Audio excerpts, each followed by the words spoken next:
do some updates on my computer. Okay, so we have a little bit of catching up to do. Today we're going to cover chapters 12 and 13, and next week we'll do the concluding chapters. I think what we're going to cover is 14, 15, and conclusion next week. So I'll get right to it. I will, because we need to cover both chapters, I'll probably cover some of the material that's in the slides relatively quickly. Please use the slides as backup notes, and if you have questions about things that are in the slides that don't seem clear to you, please let us know. The slides, for the most part, try to develop, try to remind you of key ideas in the text. So it's always possible to check back to the text for ideas and also check back with me or with Ken. Okay, so let's get started right away. Chapter 12, Advertising and Public Relations. So a few things about advertising and public relations. These are distinct from the other areas we've been looking at. The other areas we've been looking at are based on specific kinds of communication technologies and the industries that developed around those technologies. Advertising and public relations are not specifically technology, aren't processes that are part of particular technologies. They're practices that have developed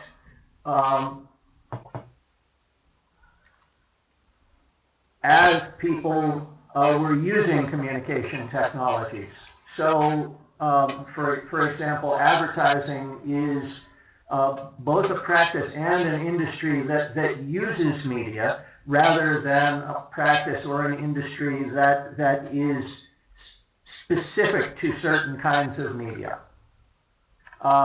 Advertising has been in existence since ancient times.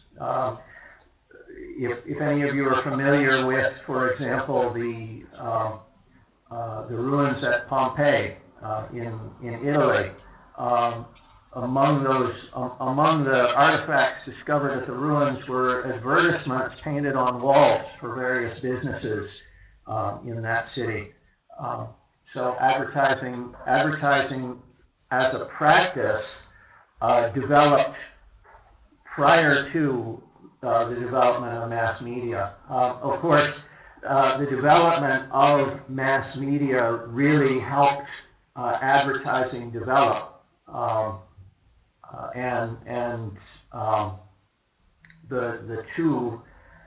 emergence of mass media become a tool through which advertisers can reach people, but also advertising became relatively early on. Advertising became a way for people publishing through mass media to generate revenue, to make money. Advertising as a form of scientific influence developed with the emergence of theories of mass society. Think back to our first week or two of class where we were talking about theories of mass communication. If you remember what we call the hypodermic model or the magic bullet model, that tells us that mass media are strong, very influential, and if you have the right message delivered through the right medium, you can influence almost anybody to do almost anything you want. This is both, it's a theory that helped encourage the greater and greater use of mass media for advertising. It also influenced the development of advertising behavior. So the theories of mass media are ideas of how it is that media affect people, how it is that people use media, have a strong influence on the behavior of people who are trying to use media as a tool for advertising. Specifically, the mass society theory and propaganda theories had positive influences. In other words, support for the war effort in various countries, and negative influences. It led to forms of manipulation.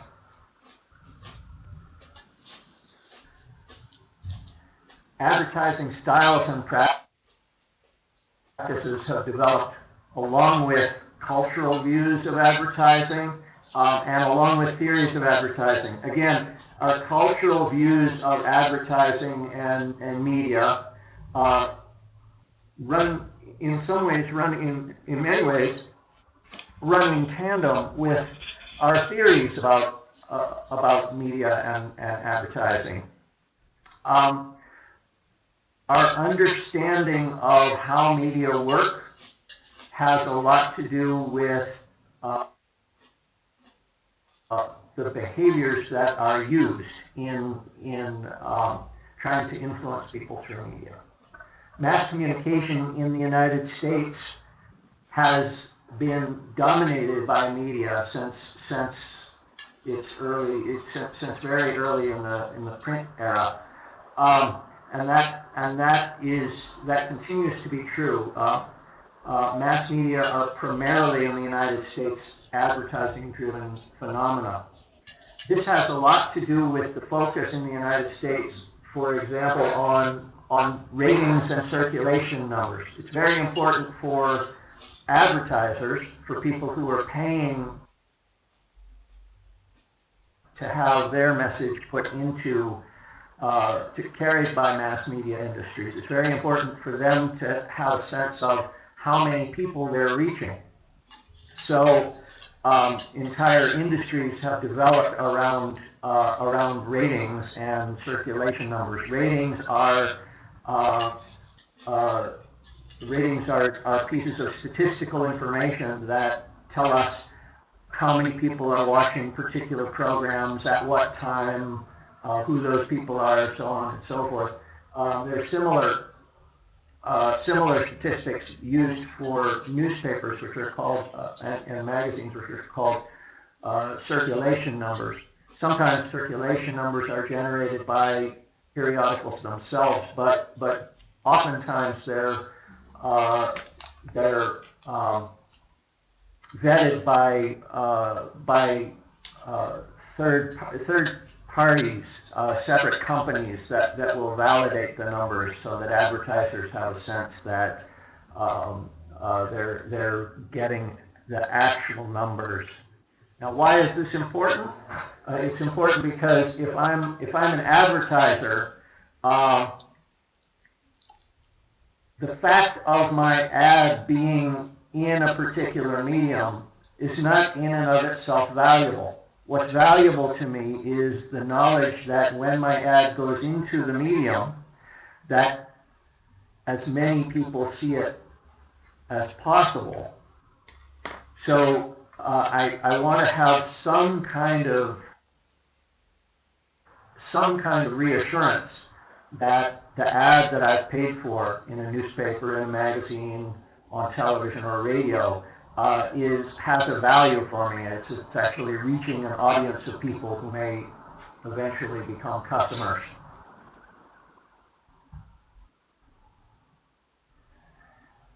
With radio, there was initially some resistance to advertising. We talked about radio developing as a domestic medium, as a medium that's very much focused in the home, and this caused, in the initial stages of radio, caused some resistance to advertising.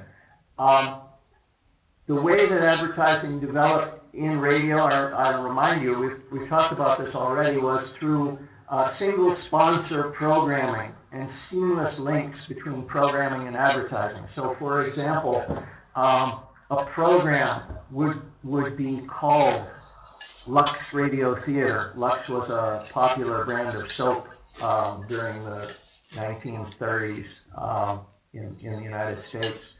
And they would sponsor, the programs would be named, and they would sponsor the program, pay for the entire program, so that advertisers became kind of hosts, rather than people that were coming to your door just to try to sell you something, which was actually what they were trying to do. They didn't appear that way. They appeared like guests who came to your home and who entertained you and whose presence you enjoyed, and oh, by the way, we also sell soap. So this is one way to understand the cultural elements of advertising on radio. Now, television, similar to radio, television advertising began with single sponsor programming and non-differentiated advertising. When we say non-differentiated advertising, what we mean is there's no clear separation between the program that's entertaining or informing you and the advertising that's trying to sell you something. So, for example, during early radio, theater, television programming, oftentimes there would be a host who was entertaining you, and in the process of entertaining you, they would, if they were representing a cigarette company, they would offer another character a cigarette. Oh, this is a cigarette of a particular brand, and you know, talk about how smooth the taste was and that sort of thing. The advertising in this case is built right into the entertainment. There's later in television and in radio, there was a shift to separating the ad from the content of the program. So you'd have programming itself, the entertainment. Sometimes this would be sponsored, clearly sponsored.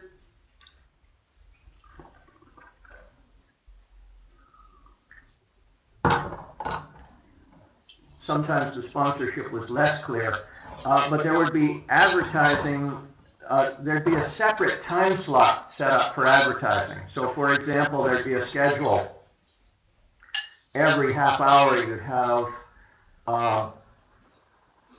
so many breaks in the program, and in those breaks would be the periods where you'd have an advertisement or 2 or 3 advertisements put into the program. Film and books are a little bit distinct. Film and books in the United States have generally used advertising less than television, radio, and newspapers and magazines. They're generally funded through direct payment. There have been experiments. I remember when I was growing up getting paperback books, and sometimes the paperback book would have right in the center of it an ad, sort of like a magazine ad, bound in the book that would be for some product or another. But this readers tended not to like it. They treated books more like higher quality media. So films and books have traditionally been funded primarily through direct purchase of consumers, and less so through advertising. There are, of course, in film, has been the development of product placement, which is a source of revenue for film, but generally product placement is something that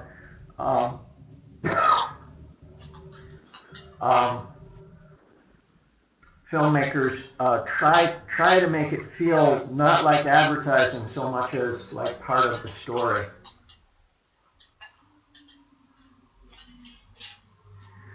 Digital advertising, the development of advertising in the digital era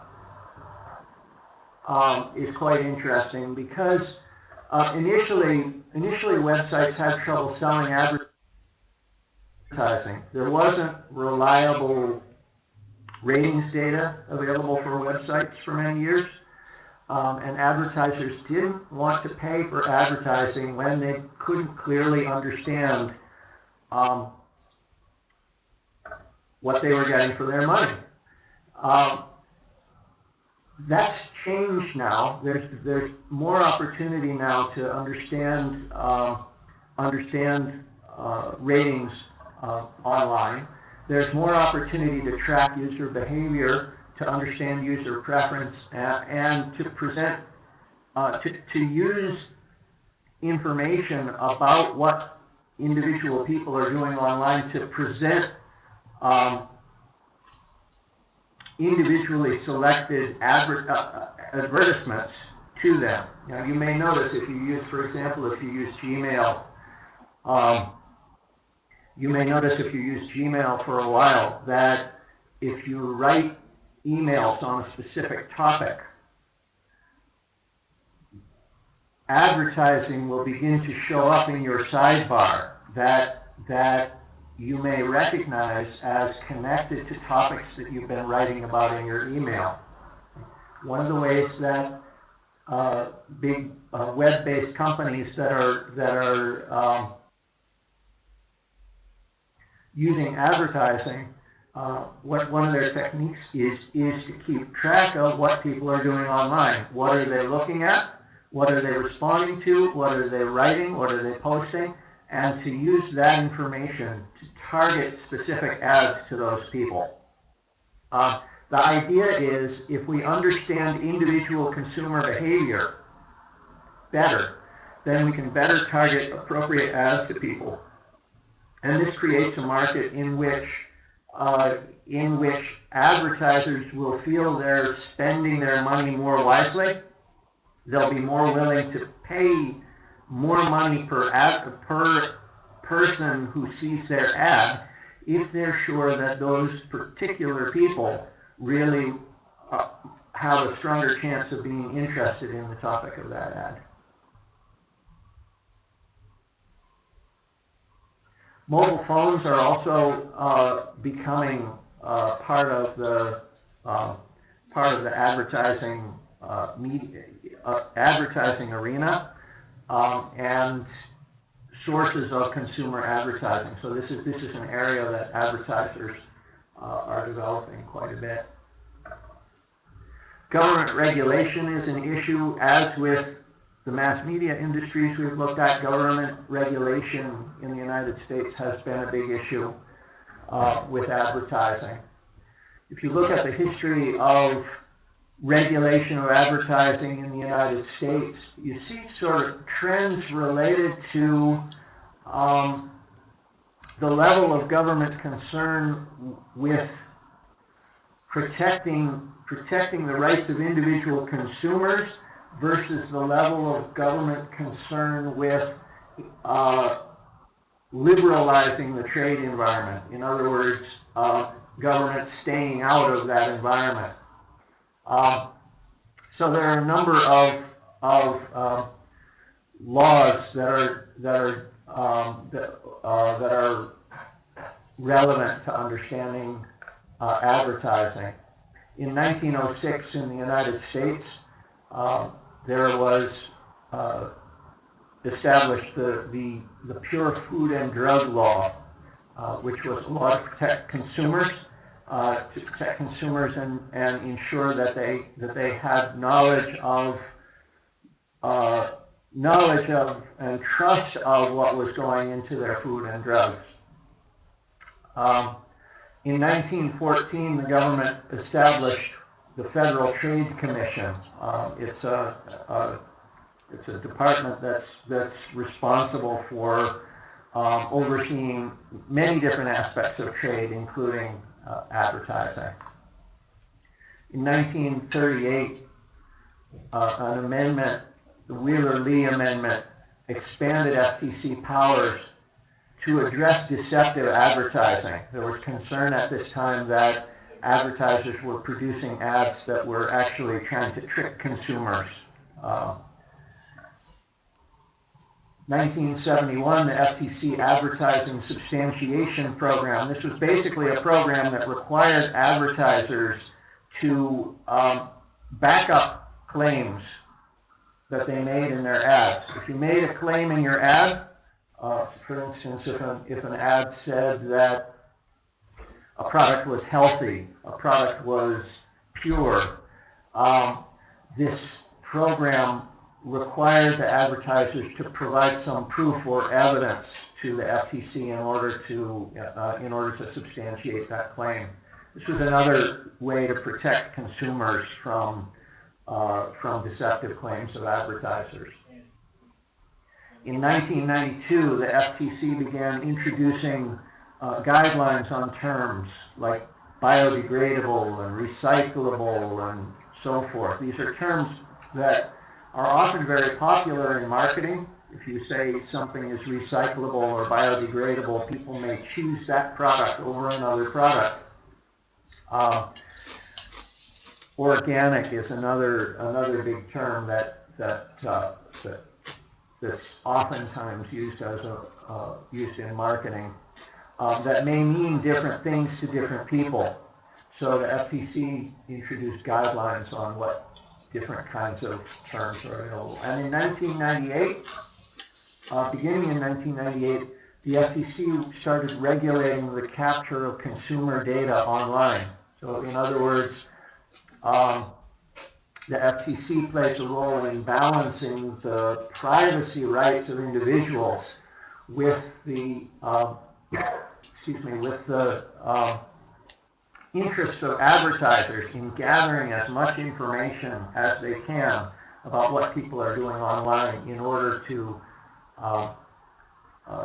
use that information to deliver advertising as effectively as possible.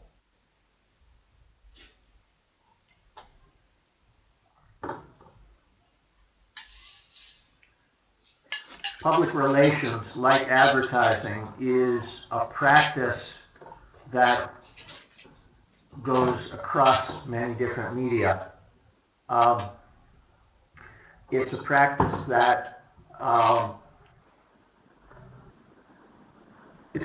that's used across industries, government, private sector, NGOs, sometimes individuals use public relations, which our text defines as the attempt to establish and maintain good relationships between an organization and its constituents. In other words, we recognize that in a mass society,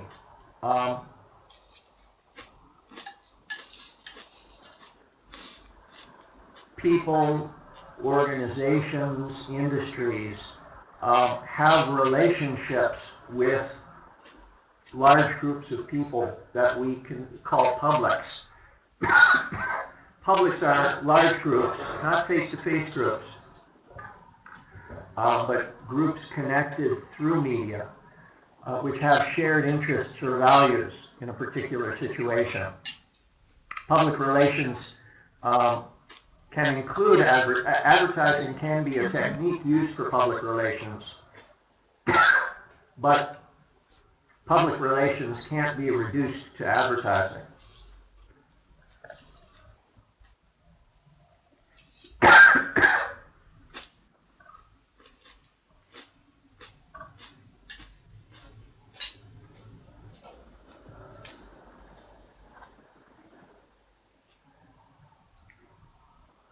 Excuse me just a moment, please.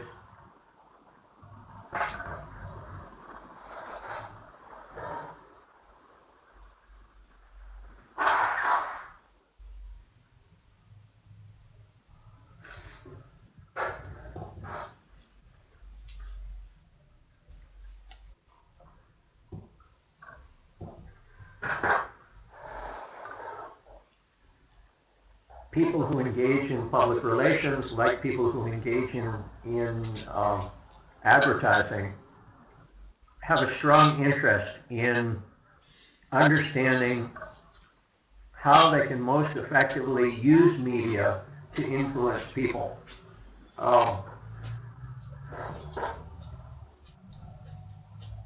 Our understanding of public relations as a process has developed over time, again, in tandem with our understanding of mass media and its influences, with our understanding of the development of theories of communication. So, for example, very popular Grunig and Hunt's models for public relations. Early on, public relations was seen as press agentry, publicity, which had the purpose of engaging in propaganda. Now, when we say propaganda, when we use the term propaganda today, it has very negative connotations. We hear the word propaganda and we think manipulation. We think manipulation for a bad purpose.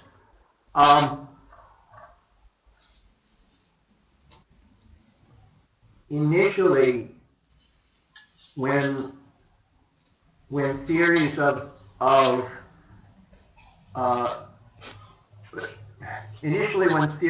propaganda were very popular, when theorists were exploring how it is that media influence people, propaganda didn't have such a pejorative connotation. It could be seen. Propaganda could be used for negative purposes, or it could be used for positive purposes. And so the idea of propaganda initially was, the process of propaganda was seen as more or less neutral. It's what you did with what you tried to influence people to believe and to do was the thing that suggested whether what you were doing was positive or negative, rather than just the act of trying to get somebody to believe something through a process of manipulation. Bye. Have a good day to you. It's a little bit difficult, I think, to make the distinction today, but our negative connotation of propaganda that we have today is not quite the same connotation that was held by many people, say, in the 1930s. With that model, the nature of communication was one way, and complete truth was not essential. So, in other words, communication is broadcast out in one direction, and we say things strategically in order to get people to believe what we want them to believe. Okay. The public information model of public relations is a bit distinct. This sees public relations as primarily involved in passing information to people. So in other words, if you're doing public relations, what you're doing is giving people the information that they need in order to like you, in order to understand you, in order to agree with you. Again, this is a model in which information travels in one direction. It's sent out in various forms. This is something that's done today, for instance, by governments, nonprofit associations, businesses. They still do this providing of information about what they're doing to people. Another model, the two-way asymmetric model, suggests that there are two people communicating, or more than two people, but communication goes in two ways. But there's somebody in the communication who has more power, more authority, and that person is trying to influence somebody who does communicate back but has less authority, less power. So this is, for example, a model that is used for scientific persuasion,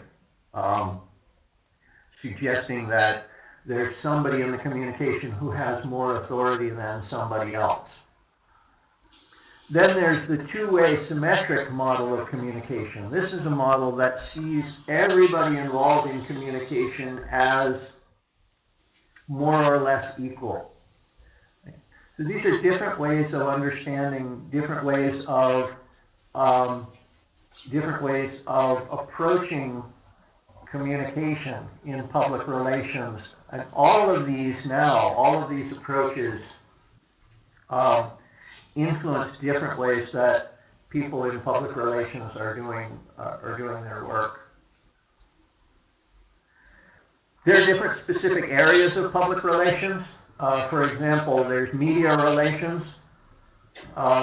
Media relations is the attempt by organizations or people to convince, for example, to convince news media to write stories in a particular way that will project them in a positive light.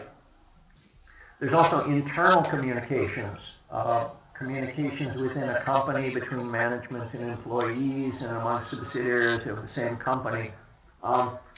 In large organizations particularly, internal communications is a very important element of public relations.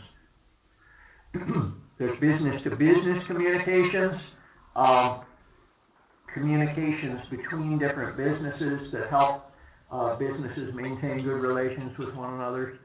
Public affairs. Public affairs is a form of communication primarily within communities to ensure that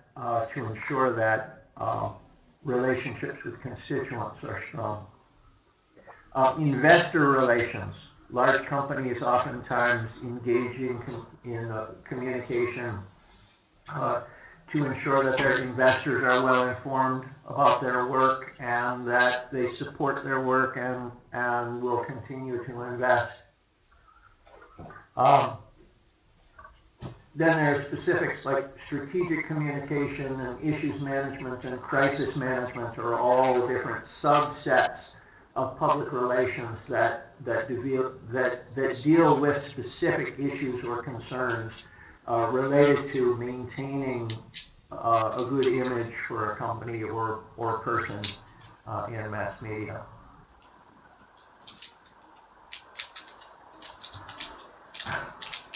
As an aside, I apologize for chewing gum while I'm lecturing, but as you saw, I'm coughing this morning, so I'm hoping this will reduce the coughing. One of the things that people who study PR, public relations, and who do public relations are focused on is what are the best processes for doing public relations. So one of the things that they've done is to break down, to have the idea of public relations as a campaign, as a process that involves various stages. In order to do public relations successfully, we have to have an initial research phase in which we do research on an issue or problem, identify our target audience, try to understand who they are, what their needs are, and how they connect to our needs. There's a strategy phase where we decide on what our objectives are, what message are we trying to get across, how are we going to communicate that message. There's a tactics phase in which we develop specific communications techniques, decide what are the best media to use, an evaluation phase in which we review our communications plan and try to see what the effects are. And the whole process goes on and on and on. Now you may see in this some glimmers of theories of communication. So for example, the tactics phase is concerned with figuring out what are the best media to use for a particular purpose. Remember the hypodermic model of mass media, that magic bullet theory. It tells us if you have the right message and the right medium, you can influence people to do almost everything, almost anything. This idea, even though nobody really believes it in such a simplistic way now, we still are concerned with selecting the proper media and crafting our messages in particular ways, because we understand that how we do that has a big impact on how people receive the messages that we give to them and how they may be influenced by those messages. So even though we understand media audiences have a good deal of control and aren't going to be easily manipulated by mass media messages, we still also act on the belief that it is important to craft messages in particular ways, and that those messages can have a particular impact, and it matters which media they're delivered through and how, and so on.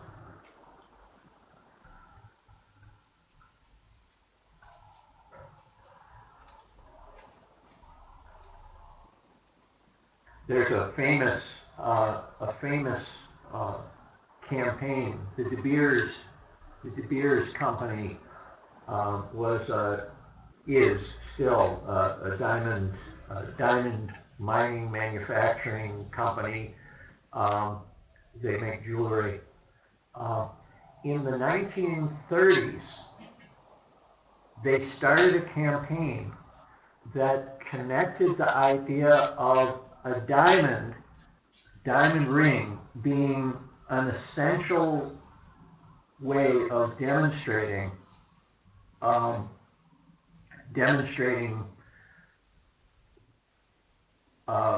in a marriage relationship. In other words, if you're going to get married, you should get engaged, and a diamond ring is the one thing that's appropriate to give to your bride-to-be.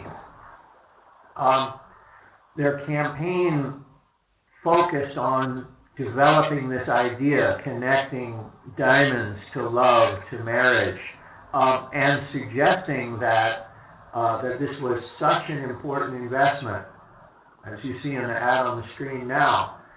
2 months' salary. If she really loved you, would she expect you to spend that much on her? Well, this is actually a spoof of a De Beers ad, but the De Beers company did promote the idea of people spending very substantial amounts of their salary on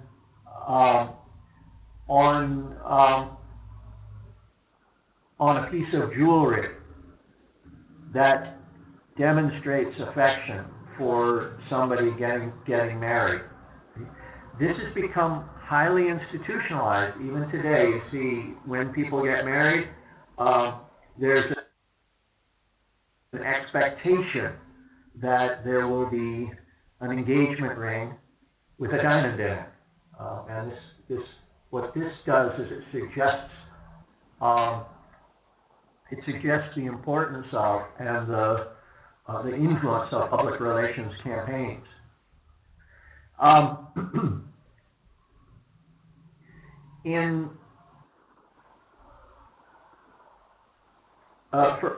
For several decades, there has been developing evidence of the negative health consequences of smoking. The tobacco industry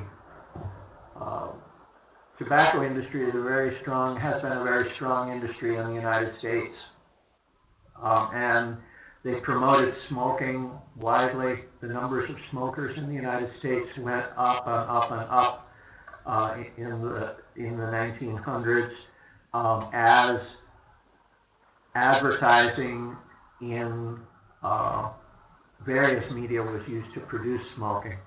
To promote smoking. In the 1950s,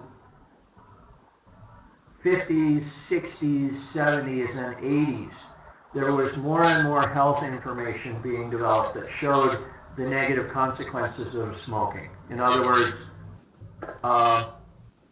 smoking was linked to lung cancer, to other health issues, was shown to be very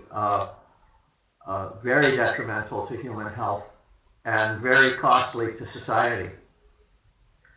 The tobacco industry hired a big public relations firm, Hill and Knowlton, and Hill and Knowlton spent many years questioning research on the bad health effects of tobacco. They would have scientists and doctors on their payroll who would publish articles and question research. It was a long-time campaign by the tobacco industry to resist and to fight against the campaigns, to fight against the consequences of the research showing bad health effects of tobacco.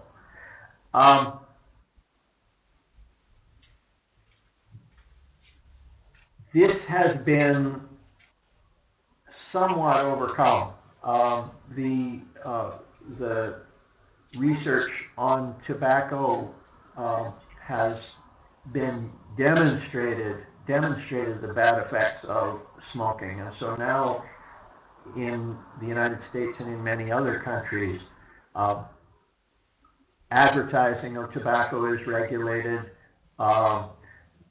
Sales of tobacco are regulated, and there are other mechanisms in place that reduce the or control to some extent the use of tobacco. There's a term that we use now, branding.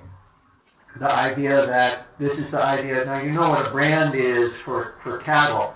It's usually a heated piece of metal with a design in it. It's heated up and pressed on the flesh of cattle to mark them as owned by a particular rancher.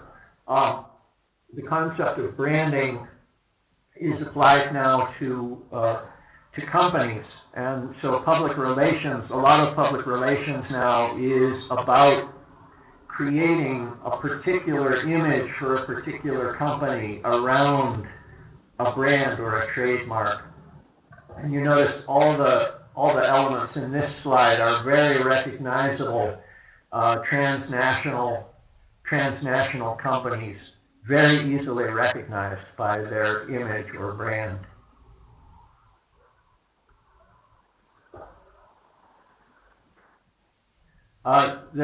These two links here, I won't ask you, because in the interest of time, I won't ask you to look at these now, but please later on take a look at this 1984 advertisement introducing Macintosh computers, and later on a talk by Steve Jobs on the Apple brand, which gives us a sense of brands and how they may be promoted. Public relations is also central to governments and how governments work. You remember we talked about Franklin Delano Roosevelt and his use of fireside chats. Franklin Delano Roosevelt was the first president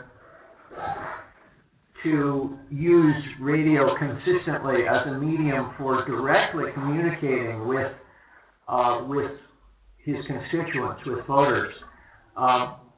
and he did this very effectively. He had he made regular appearances on radio, which he called fireside chats, where he would discuss major policy issues, what he was doing, and try to do it in a way that would make people feel like the president was coming into their household to discuss policy ideas and to try to get their support for those policies. It made Roosevelt a very popular president, and helped him stay in office. He had 3 terms in office, which was unprecedented for a U.S. president. John F. Kennedy in the 1960s was using television in a similar way. He was the first president to use television as a medium to directly communicate with people. And presidents before and after these presidents have used mechanisms like press conferences to connect with news media and use those news media in turn to connect with their constituents. There's a movement which we call anti-branding or ad busting, which is used in which people may poke fun at, spoof advertising, somehow be critical of advertising. This is what we call the anti-branding movement or the ad-busting movement. Advertising, we're very familiar with forms of advertising, and sometimes it can be very effective to present a message, a contrary message, a different message than what you might see in an ad, and put it into the form of an ad. You see a couple of examples here on the screen. For instance, this ad, this image down in the lower right-hand corner of a sneaker, and you see the division: Nike, $250, Sweatshop, 83 cents. So this is part of the anti-branding movement's attempt to make people understand the division between how much money the company that produces a product is making, and how much money the people who actually make the product are making.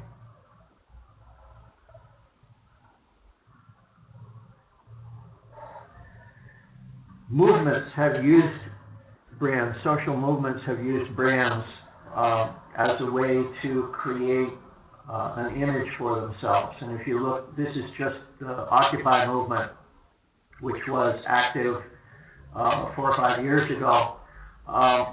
You notice that these images are images of things that are attempting to create an identity for that movement. So the techniques that are used in public relations and advertising are sometimes taken by activists and appropriated. Sometimes the messages of advertisers and public relations people are turned on their heads, or sometimes the techniques that are used by advertisers and public relations people are also used by individuals, by participants in a movement to help present a different idea. Okay, we'll pause for about 2 minutes now while I change slides, and then I'll come back and we'll begin with chapter 13.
Media economics is another area.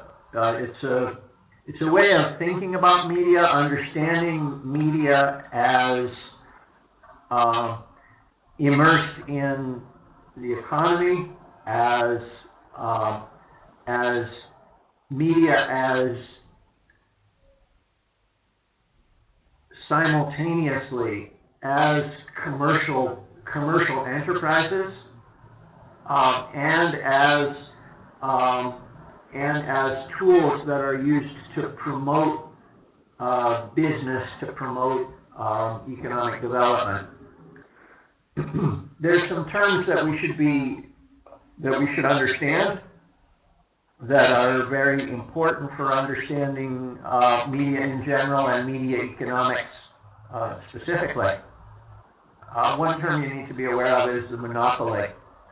A monopoly is a situation where one company controls all of a product or service. So, for example, if you have only one television broadcaster in a particular community, that broadcaster has a monopoly over a television service in that area. If you have only one cable company in an area, that company has a monopoly. Monopolies, from an economic perspective, monopolies are a problem because they create an uneven balance between producers and consumers. In other words, if I'm the only cable company in a community, the choice of consumers is you either get cable from me at the price and quality that I decide to offer it, or you don't get cable at all. This creates an imbalance between producers and consumers. For most economists, they see this as very detrimental to the economic system because it leads to things like very high prices and low quality of consumer, the things that are available to consumers. Excuse me.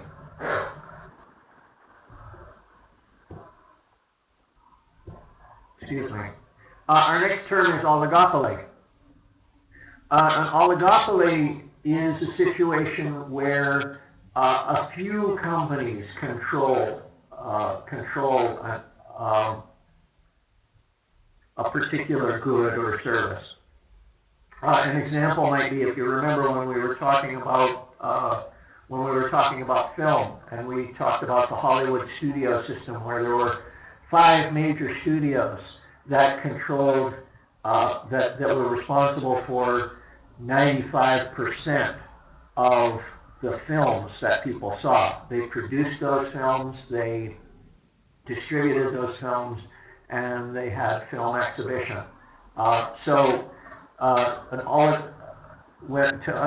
oligopoly is a situation where there isn't a single company that controls everything, but there are few enough companies that the companies are able to act as if they were monopolies. They're able to, whether explicitly or implicitly, they're able to coordinate together to do things like keep prices high and choice low for consumers in order to get as much profit as they can. Our next term, monopolistic competition. Monopolistic competition is control by a few companies that offer essentially the same product or service. And this is the situation, for example, with cable television service, mobile telephone service in many areas. The United States and Canada are examples of places where monopolistic competition keeps prices very high compared to much of the world for those services. Conglomeration is the control of multiple related businesses within one company. So, for example, in the media environment that we live in now, for example, Warner Communications. There used to be a company called Warner Brothers, which started as a film studio. They expanded into music production and other entertainment industries. And now there's a global company called Warner Communications, which has, for example, film, music, television, publications, magazines, books, so on, and other media services, and they actually have products that they market that run across those companies. So if you've gone to see a Batman film, the Batman film is produced by Warner Communications. Warner Communications also owns DC Comics, which has the Batman image. They produce records, CDs, and books and other materials all related to the same film. So this conglomeration, this tendency of companies to acquire companies in related industries allows that set of companies very easily, seamlessly, to produce products that allow them to make profits in each of these arenas.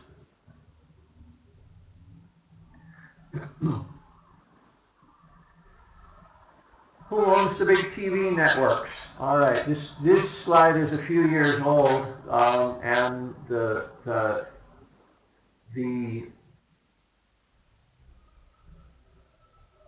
ownership of conglomerates oftentimes shifts, but you can see here CBS, Disney, and NBC, Viacom. The big dots represent bigger companies.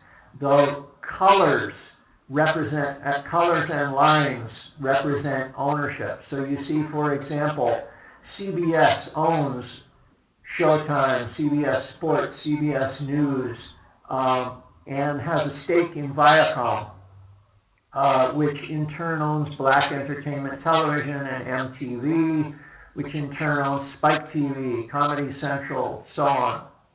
So this diagram sort of suggests some of the importance of ownership and influence in in the TV industries. 6 companies, now this slide again a few years old, but 6 companies at the time this slide was produced owned 40% of the media that was consumed by people in the United States. General Electric, News Corp, Disney, Viacom, Time Warner, and CBS.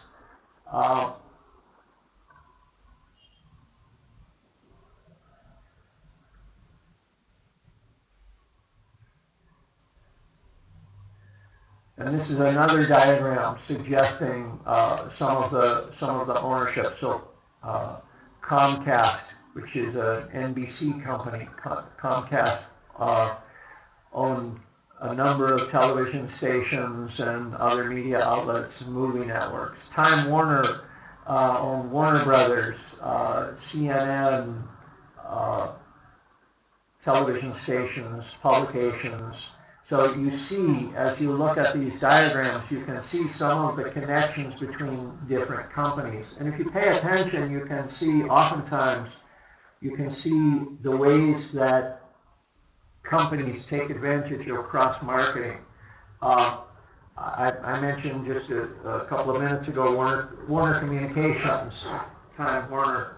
I believe they're called Warner Communications now, but I have to look back and double check.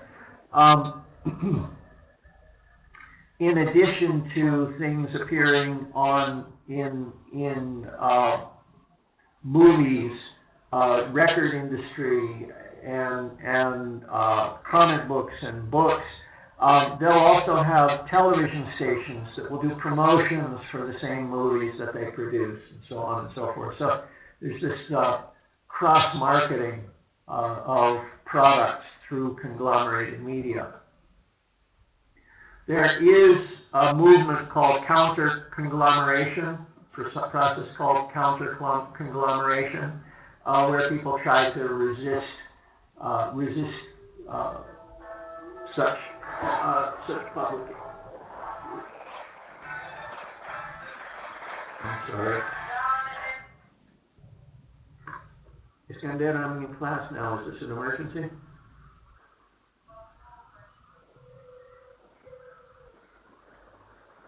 I know all about that. Okay.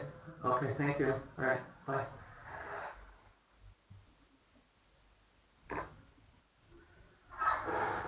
I apologize for that interruption. That was my son calling, and he knows he's not supposed to call unless there's an emergency, so I had to answer. Okay. So counter-conglomerates. Oftentimes they can't compete with big conglomerates, so it's a very small movement. It's just an area of concern where people are concerned about the impact of conglomerates on dominating media messages and on dominating the things that we see and hear through mass media. Media revenue, of course, comes from various sources. Media revenue comes directly from consumers through things like subscriptions, direct sales, donations in the case of, say, public media, and sales of related goods, sometimes taxes. Media revenue comes from advertising.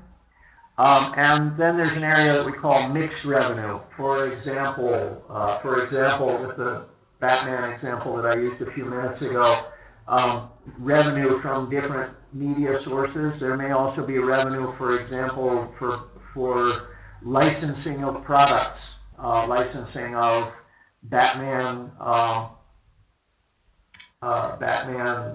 dolls or lunch boxes or other things like that. So media get their revenue from many different sources. The book industry is largely an oligopoly. There are a few large publishers that dominate the publishing industry, and book publishers are often owned, as we saw in previous slides, book publishers are often owned by larger media conglomerates that own other kinds of media properties as well. Distribution in book industries is dominated by large chains and large online booksellers. There's been a trend in North America in the last 20 or 30 years that's seen many small independent bookstores and book publishers going out of business. And this is because as the book conglomerates become larger and larger, as sales move online away from local bookstores and to online sales, as those larger companies are able to use their size and their leverage to reduce their prices and compete more effectively against smaller companies, this has an impact on the revenue of smaller bookstores and smaller publishers, and means that it's harder and harder for them to compete. This is a bad thing for many people. This is a bad thing because although it means, for example, I can go to Amazon and get a book more quickly and more cheaply than I may be able to get it by trying to order it through my local bookstore. But ultimately what it means is there's a reduced number of choices and a reduced number of voices in the publishing industries. There are fewer. I lived in Ottawa before moving here to Kazakhstan for the first time. I lived for several years in Ottawa. Before that, I lived in Tucson, and in Washington, D.C., various other cities, large and small. And in all of those cities, there were small bookstores that would, they'd be community centers, points for community, for people to get together, to meet one another, to have events, things like that. Another thing that those publishers did was oftentimes they promoted books that were from small publishers that we might not otherwise find or see. These niche bookstores and niche publishers provided important voices that were outside the mainstream. The pressure in the current economic environment, the pressure on these companies that's pushing many of them out of business, has a tendency to reduce the variety of choices that we have as readers, as consumers of information. And for many of us, we see that has a detrimental effect, a negative impact on society. The newspaper industries as well, there's a tendency toward local monopolies or duopolies run by national chains. So for example, there's the Gannett Company, is a big newspaper publisher that owns newspapers in many different communities across the United States. This is partly because editorial costs are high. Companies reduce their costs by sharing information across many newspapers. The same column that appears in a newspaper in one city may appear in a newspaper in another city. This reduces the cost for publishers and helps protect their business.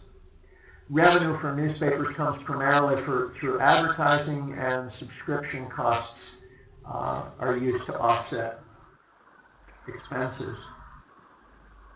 The magazine industries are also organized largely in oligopolies, in chains. There are few companies that publish many magazines, and magazine publishers are often owned by larger media conglomerates. Time Warner is a key example. In television, most television stations are owned outright by large conglomerates. There's some local content on local conglomerate-owned television, but much of the content is national or international content. In a particular area, usually one cable provider dominates in all but the largest markets. This is because the way that cable works, each cable provider has a set of cables that they run out through a community. So they need a certain number of subscribers, a certain percentage of people in an area to support the business. In many communities, economically it doesn't make sense to have more than one cable provider. So communities will license a particular cable provider, and that provider will be responsible for delivering cable in a particular area. Satellite television offers some competition with cable, and because satellite doesn't rely on running physical wires through a community, but instead is similar to broadcast in the way that satellite signals are captured by dishes that can be owned individually by individual people or by particular buildings, that sort of thing. So it does create some opportunity for competition with cable. The trend in radio over the last decades has been consolidation of commercial stations in a few hands and the development of satellite radio. In other words, instead of having radio broadcast locally through local stations, which would create a different flavor for stations from community to community, now it's becoming more common for radio to be delivered by satellite, so that if you're driving across country now in the United States, it used to be that as you drove along, you'd switch from one channel to another channel to another channel as you lost one frequency and came into the aerial coverage of another frequency. Now you can drive across the United States just listening to one channel through satellite radio. It creates an opportunity for fewer companies to dominate the communication environment in radio. One such company is SiriusXM, which is one of the dominant companies in satellite radio. It reduces diversity as we hear fewer and fewer, as fewer and fewer voices come to dominate satellite. We get less, there are less and less, there's less and less opportunity to hear variety. Maybe this is offset, many people would say this is offset because satellite radio can deliver many stations, many more than broadcast can deliver. So there are trade-offs that are open to argument and discussion over their impact.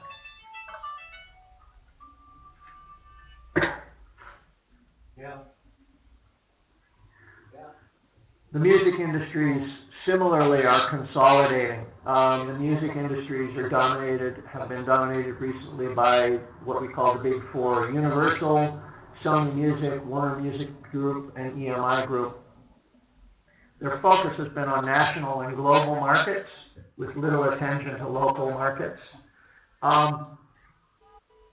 There's been much more of a focus in the music industries in the last decades on what we call what's called world music. Music from different countries, different cultures is now familiar to audiences from the United States in a way that they weren't in, say, 30, 40 years ago. And this is an interesting phenomenon because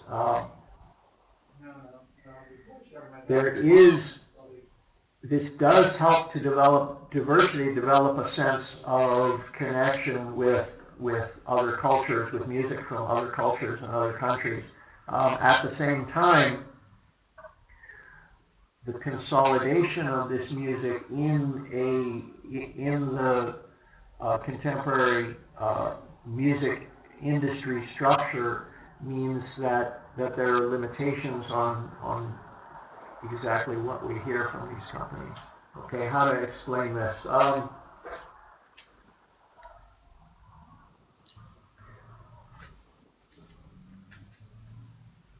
When we have fewer publishers in any industry, in this case the music industry, we hear more and more of the material that comes from those particular publishers and less of the material that might come from smaller publishers. The music industries now are dominated by very few voices.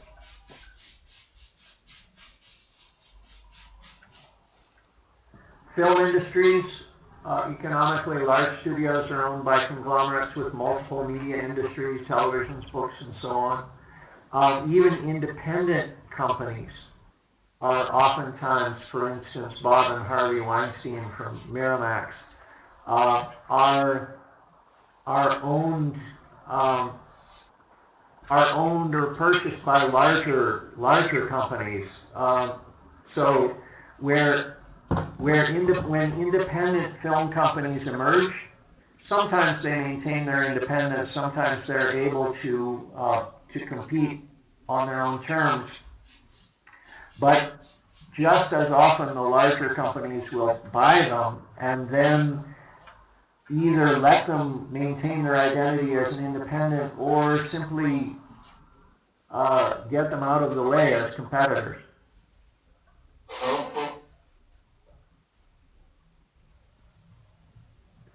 Even the internet. Now we think about the internet as a place where there are many different voices. Each of us as individuals can be publishers of information.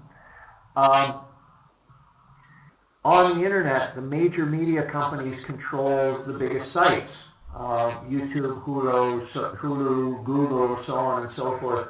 The major companies may not be the same companies that are owning that are the biggest in other industries, but the internet is largely dominated.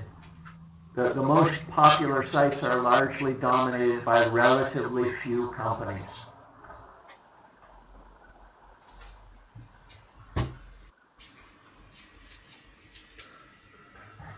I think it's important to consider the impact of the internet and computing on media economies.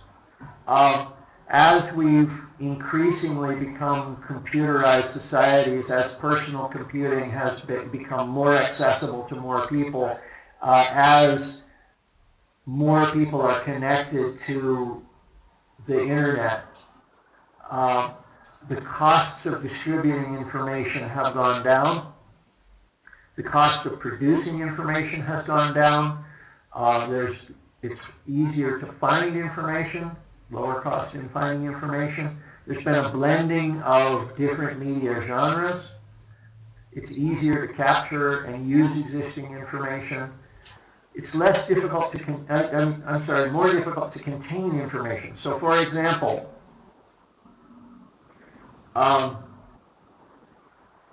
we share music online, share music files. It's very difficult now. One of the things that media industries are struggling with is that once they produce some information, a product, it's very easy for someone to take that product and distribute it online. This means that companies lose control of their products and they lose revenue from sales.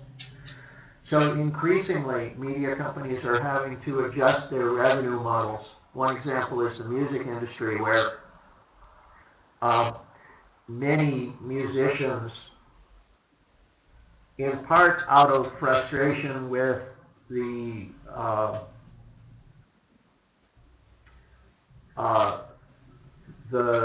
limitations of their contractual obligations with big music companies, but also out of frustration with lost sales as free distribution on the internet grows. They've turned to the internet to try to directly market music.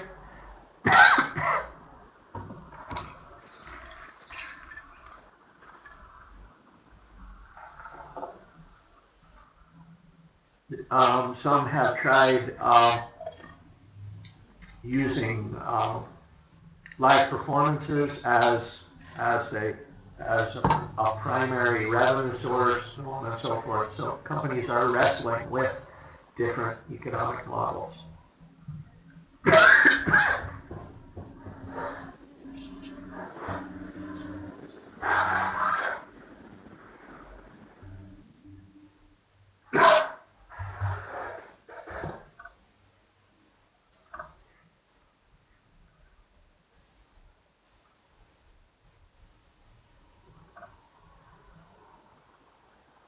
So we see things that are developing like online synergy, blending types of content from various areas on media websites, micro-targeted advertising, focusing very specifically advertising based on consumer behavior.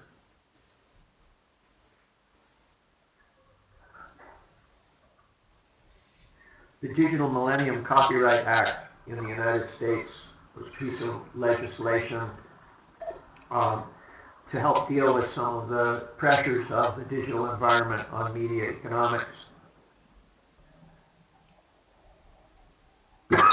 It was written at the request of, in some cases written by representatives of large media companies. It increased copyright protection for rights holders, extending the term of copyright, increasing penalties for copyright violation.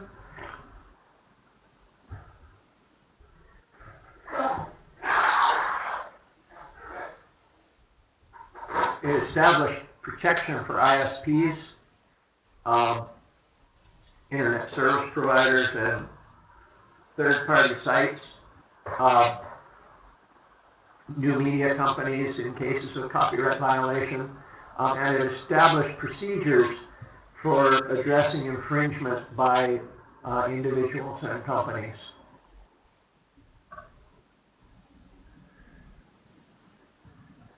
The internet has increased contact across national boundaries. It's easier and easier to communicate with more and more people these days.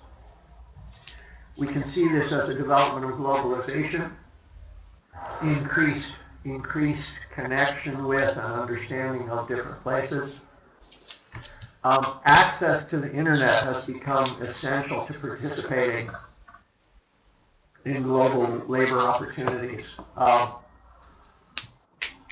Increasingly, there's an expectation that the internet, that good internet connections and accessible internet connections are have to be part of any strong economy in the 21st century. Lack of access to the internet shuts people out of opportunities. We sometimes refer to this as a digital divide. If we don't have access to digital media, digital connections, then we're shut out of many opportunities, economic opportunities.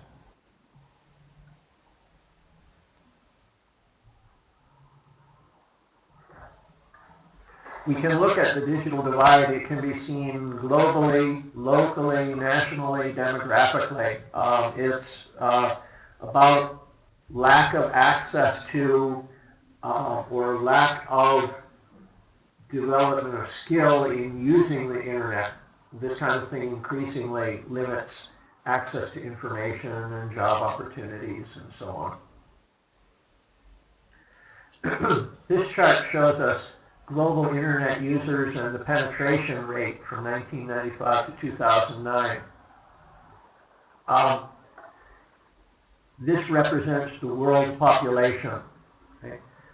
In 1995, 0.4% of people globally were online. By 2008, 23.8% were online. And 2009, it's 24 point something.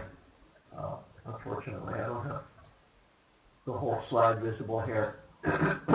So, as we've seen with broadcast media, with other media, there's a tendency for the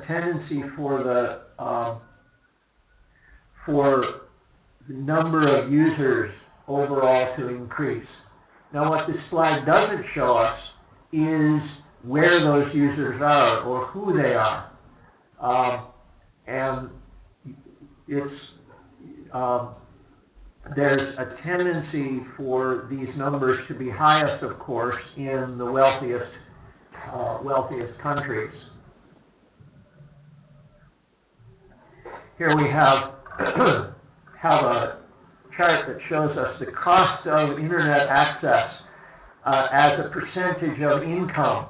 This was in 2003. It's several years old, but it's still useful for getting a sense of what not what the cost of internet is in terms of a particular currency, but what's the cost of the internet in terms of a percentage of income.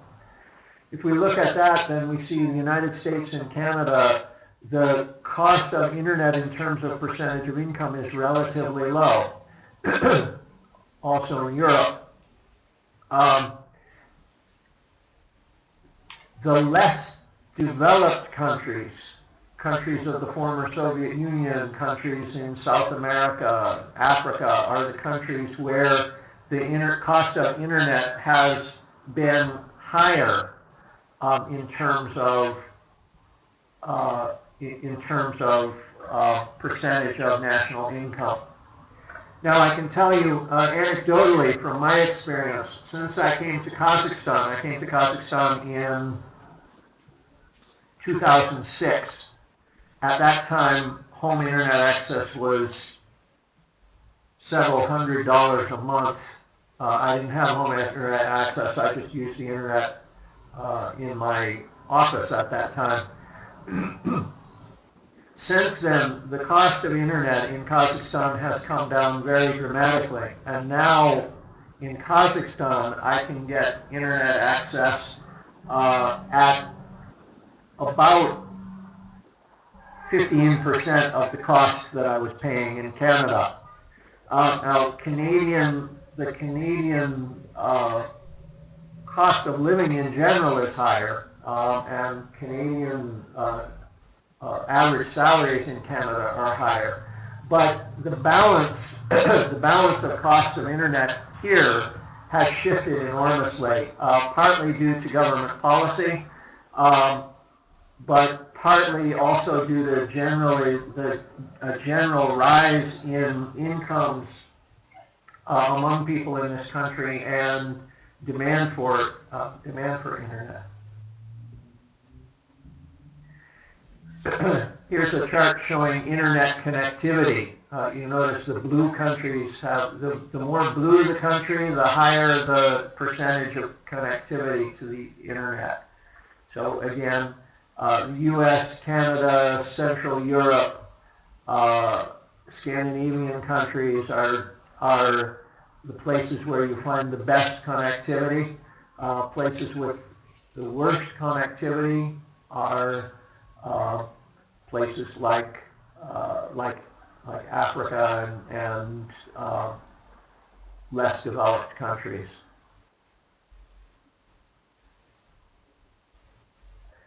One idea about the information economy, we see information as different because it's both an economic good and a cultural good. Information is also different because the first copy of something, of information that you produce, let's say the first copy of a record album, requires lots of work.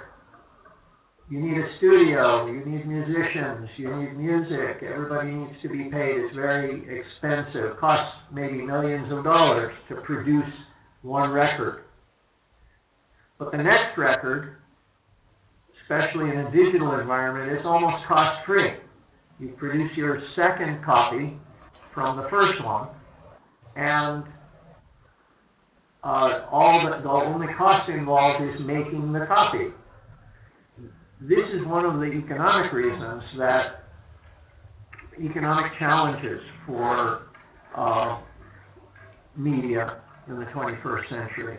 Producing copies of things is very cheap and very easy to do. Anybody can produce those copies. This was not true in, for example, when music was distributed on phonograph records. It was very expensive. The process of reproducing phonograph records required either having a machine that would print phonographs, which was expensive, or it required, for example, recording something onto a cassette tape, which would mean diminishing quality. Okay. Information is increasingly important in the global economy as something that drives the economy and is an economic force in and of itself. Regulation is part of the information economy. The FCC in the United States regulates communication industries other than print. Antitrust is an issue, and the Telecommunications Act of 1996 allowed deregulation of media. In other words, less government intervention, less government control over media industries. Vertical integration is a term that we use for part of what I was describing with the Batman example previously. Here's another example. Disney produced a movie maybe 20 years ago now, I can't remember, called The Mighty Ducks, which was very popular. The Disney company then bought a hockey team in California, which they renamed the Mighty Ducks. ABC television carried a cartoon about the Mighty Ducks. And ESPN, all these companies are owned by the same conglomerate. ESPN was carrying the hockey covering the Mighty Ducks. Okay? So an example of vertical integration, an example of the ways that companies take a single product and make profit from that product through various channels that they own. This integration allows media companies to use various properties to promote their own interests. It raises ethical issues when media content, for example, when a news program that's owned by the same company that it's covering, the company that owns the thing that it's covering, it raises ethical issues and concerns about whether people are getting properly vetted news, and whether they're being given information that is actually fair and actually balanced. Cultural imperialism is an issue that some people have raised, meaning that the cultures that are dominant in media industries have more leverage in sending out messages and in influencing other cultures, whereas the cultures with less influence are the ones who are manipulated. There's a term called McDonaldization. I think we'll skip over this one in the interest of time.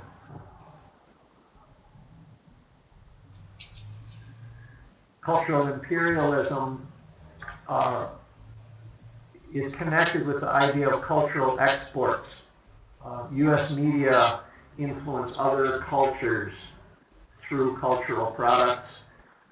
Excessive influence constitutes cultural imperialism, and the theory in this case is that media are strong and audiences are weak. There's a contrary view, which is to say we don't have cultural imperialism. What we have is cultural exports. Hollywood produces stories, but it doesn't try to influence culture. The influence of Hollywood is the result not of an attempt to dominate other people, but of reflection on good storytelling by Hollywood movie industries and individual preferences of audiences. And the theory here is that media are weak and that audiences are strong. Audiences make choices. Okay, we've gone a little bit over time, and I'll have to end here. I know I covered these two sets of slides a little bit quickly. If you do have questions, I hope that you'll send them to us so that we can help you with them. Next week, we'll cover the concluding chapters, and as Ken said, we'll be distributing soon we'll be distributing questions to you for review for exam. I hope you all have a good week. Thank you very much for your attention. I apologize for coughing and such, but that's just the way the year has been in my family, so we're all suffering from colds. Okay, have a good week. Thank you very much.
Hello everyone.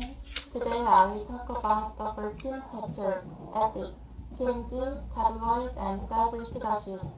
Freedom of the press or invasion of privacy contains ethical issues in mass media, news media, and ethics, and ethical considerations of online world.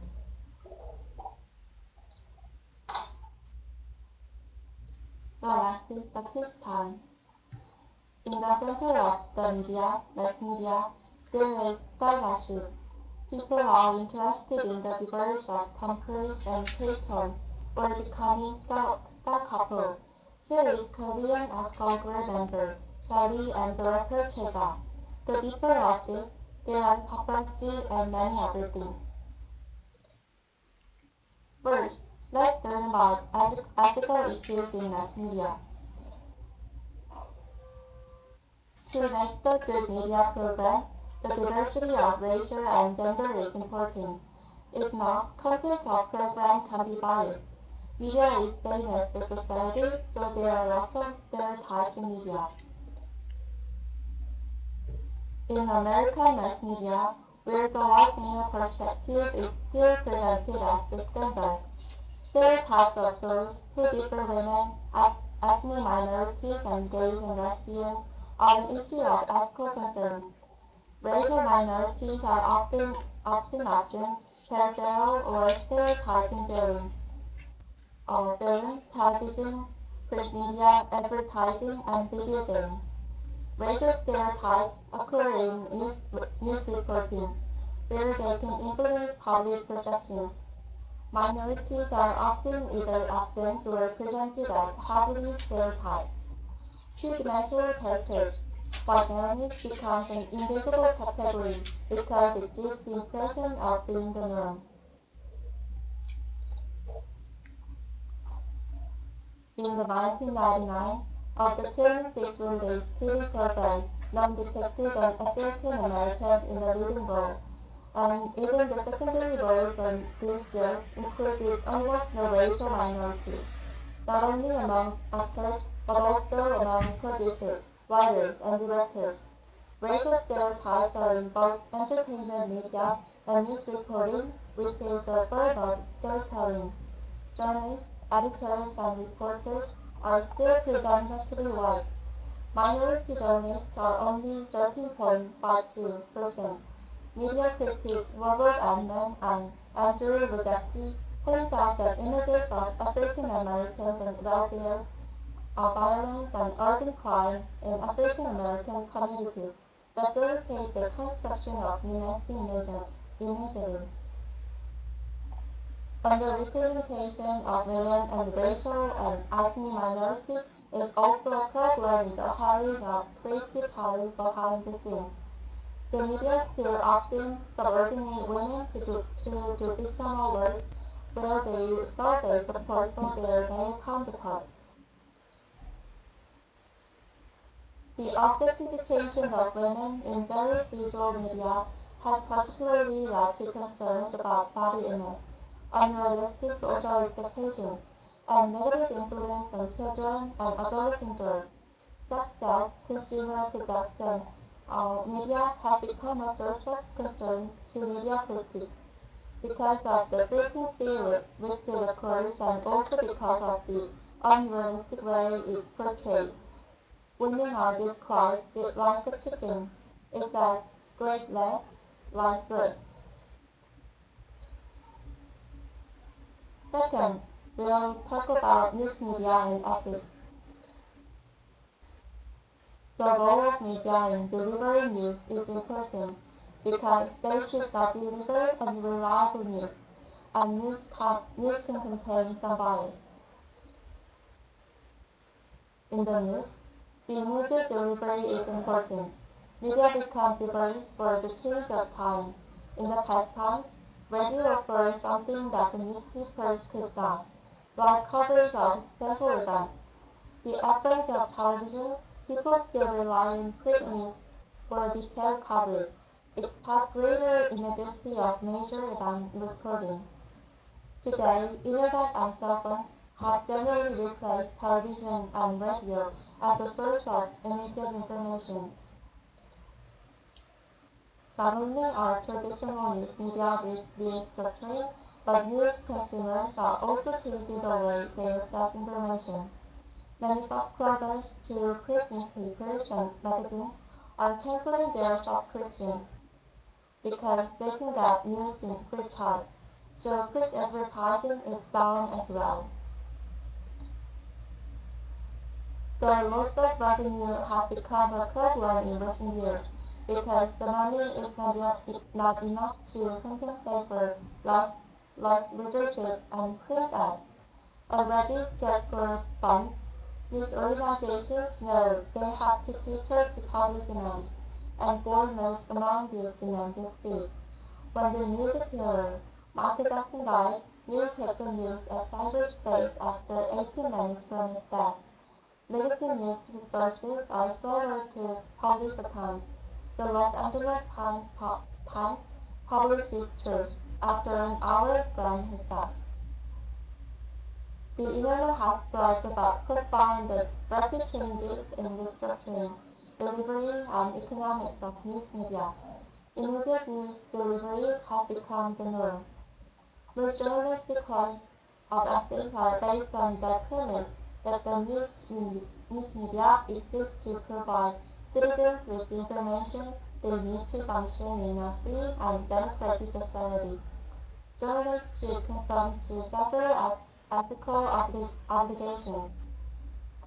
First, present news stories that inform and serve the needs of citizens. Second, present issues fairly. Third, first present stories in a way that addresses their complexity. First, present a diverse perspective. Fifth, monitor government and corporations.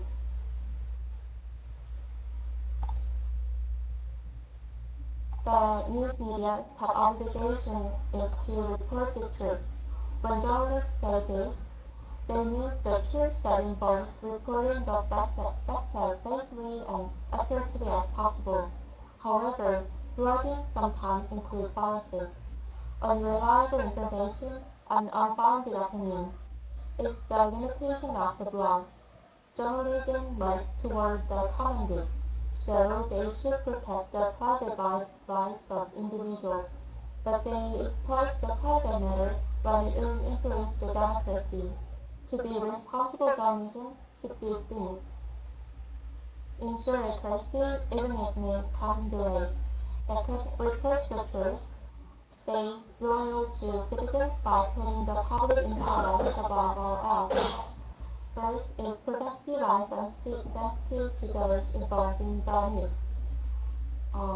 Six, remains objective and presents information in a neutral way. 6. Allows for commentary and opposition.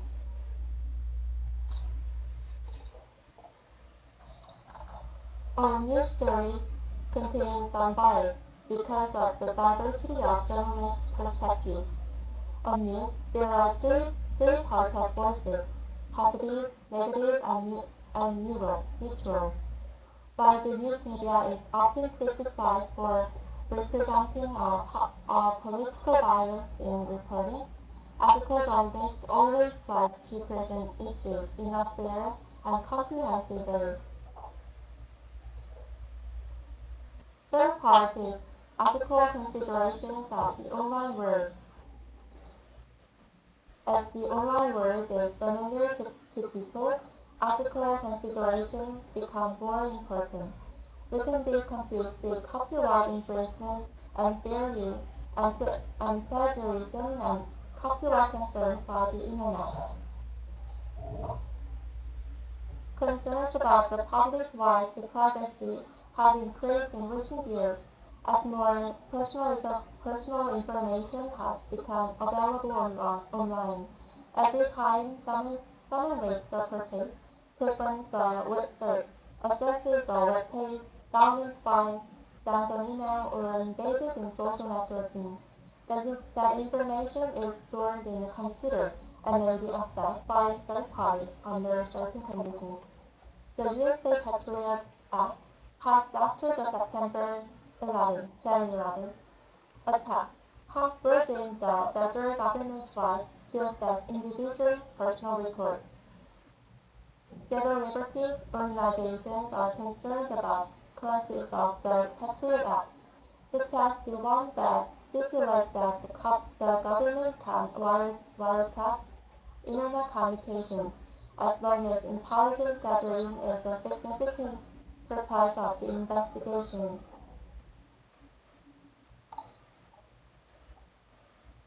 Rules that distinguish copyright violation from fair use are not always entirely clear and have been the subject of debate now that a greater amount of copyrighted work is easily accessible via the internet. First enter the public domain once their copyright has expired, at which point they can be altered, copied, and distributed freely. Because of numerous changes in U.S. copyright laws, some works have entered the public domain earlier than others.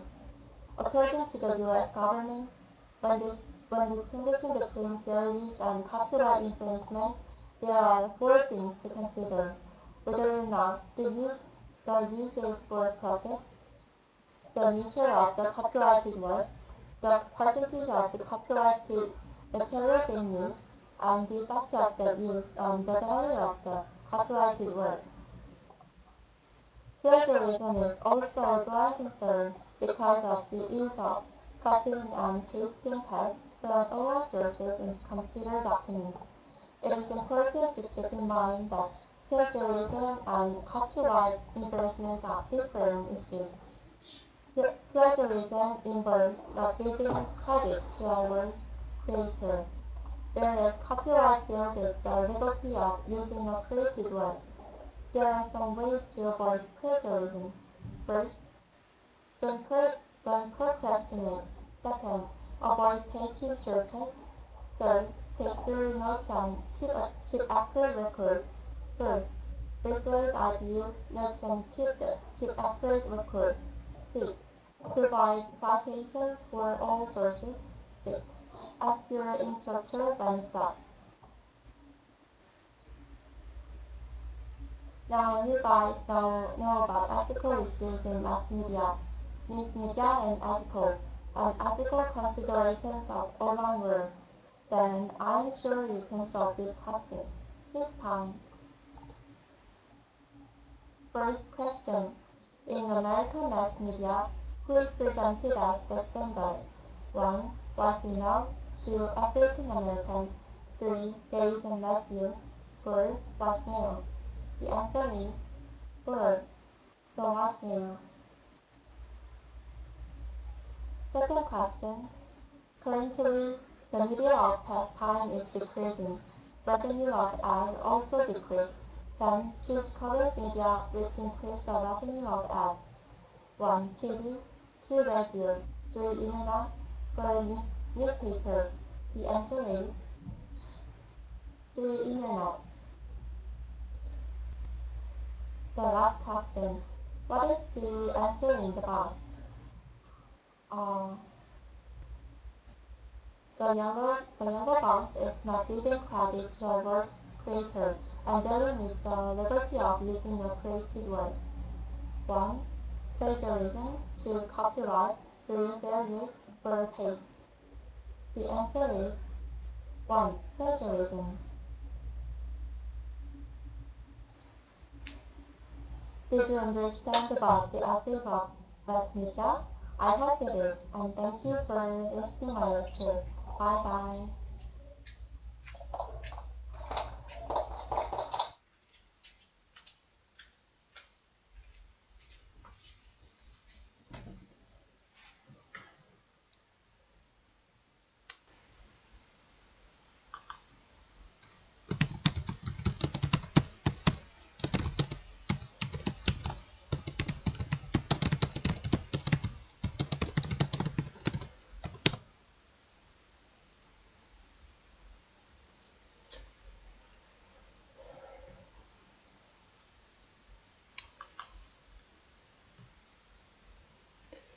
Okay, I'm going to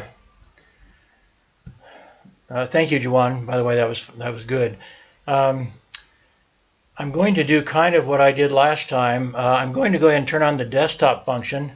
This time it's not because my PowerPoint is too big. It is because I want to address some of the particular issues, particularly that Frederick brought up today, and kind of give a different perspective on some of them. Some things are changing so quickly, it's hard to keep up with them. And so I think maybe I have some perspectives that might be of worth in that area. So I'm going to turn on the desktop function and turn to a PowerPoint that I've already started, but I haven't finished because I'm doing it right now. But I want to do it while we're talking so that you can see it visually, and also so that when I'm done, I'll send it to you. And so I'm going to hit the desktop. And again, my face will disappear here. But I will check back in the text box once in a while to make sure that there's no problem. So if there is a problem, write a question or write an issue into the chat box. But I will see, as you will see, my PowerPoint as I'm creating it. It's actually OpenOffice, so it's not PowerPoint. It's Impress, I guess they call it. So I'll check once in a while to make sure there's not a problem. But I'm going to go ahead and go to start this. And I guess I will.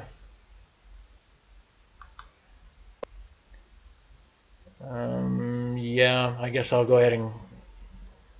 Oh no, that's that. I'll do it this way, so I can, when I check back, I can see if you have any questions or anything real quickly. So I'm going to start that again.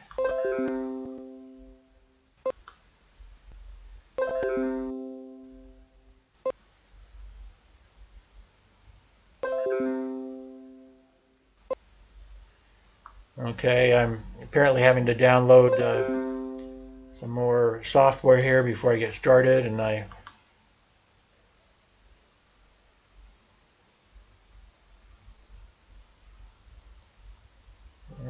guess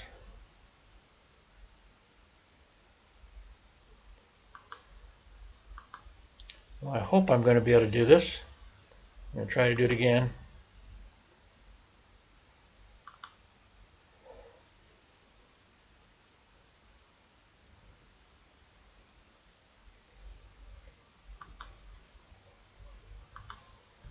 Okay. Well, I'm hoping that you can see the PowerPoint now. Like I said, I'm going to be developing it as I talk. Can you see this okay? I'm going to flip back real quick. If somebody will say something in the chat box, I'll double check to make sure you're hearing me and seeing this okay. Okay. Well, first off, and giving my second perspective, Frederick was talking about the problems of measuring media audience. I want to talk about that first because it's also a developing problem. But so, for example, first off, daily versus specialized weekly and monthly newspapers. It's been shown that weekly newspapers, for example, stay in the home longer than a daily newspaper. A daily newspaper gets thrown out basically in one day, whereas a weekly newspaper stays longer, so it has actually better readership, better shelf life. That's an issue that, as a newspaper publisher myself, I had to consider. A big newspaper has, a daily newspaper typically has lots of pages, if it's, at least if it's a major newspaper, whereas weekly newspapers and monthly newspapers tend to be smaller, and so it's more likely someone will see your ad. General interest magazines versus special interest magazines is another issue. I mentioned, I think before, I have a ownership interest still in a entertainment newspaper magazine. People only go to our newspaper. They only go to our newspaper if they're interested in entertainment. Whereas if you go to the daily newspaper, not only is it big and hard to find all the, just the right ads, the ads are all mixed together and typically. So if you're looking for entertainment, you may not find the advertising or notice advertising of interest to you. In the TV audience, we have the problem now of ad skipping technologies. So just because the audience is watching TV does not mean that they're actually watching the ads. Obviously, they can get up and walk out, but nowadays they can just skip, especially if they've recorded it. They record it, they skip the ads, that sort of stuff. Also, there's a developing problem that many people in the audience are now multitasking. So they're watching TV, TV's on, but they're meanwhile doing Facebook and doing other things typically on their smartphone or their SmartPad. And so that's changing the nature of the TV audience. Cable has had a huge effect on TV, so-called TV, because now instead of just a few TV channels like there were in the old days, those associated with the major networks, for example, people are getting hundreds of channels. From the advertising perspective, that's good because they can specialize their advertising. A person can identify which channel gives the best results for their particular product. If it's aimed at men, then they post their advertising on a sports channel, for example. If it's aimed at women, there's some kind of romantic movie channels that they like. Obviously, if it's aimed at children, that's they're going to advertise toys or something. But a major issue right now is the failure of the traditional media to move advertisers online. Only 3 to 5% of any of the traditional media, 3 to 5% of their revenue is coming from their online advertising. Most of them have websites. They just can't get their advertisers to buy advertising on their websites. So that's a major problem for traditional media, and one reason why many of them will probably disappear, will probably go bankrupt. Online advertising issues, they overcame some of their audience questions for advertisers when they offered pay-per-click. And then you only paid, if you might pay 30 cents, 50 cents per click on your ad, and when they click on your ad, they go to your website. So you have a special landing page where people come and you get a chance to sell them whatever it is you're trying to sell them. So the ad is very small, The pay-per-click ad is very small, but it takes people directly to your website, which is limitless. But about half of all the clicks nowadays are recognized as being non-human clicks, machine clicks.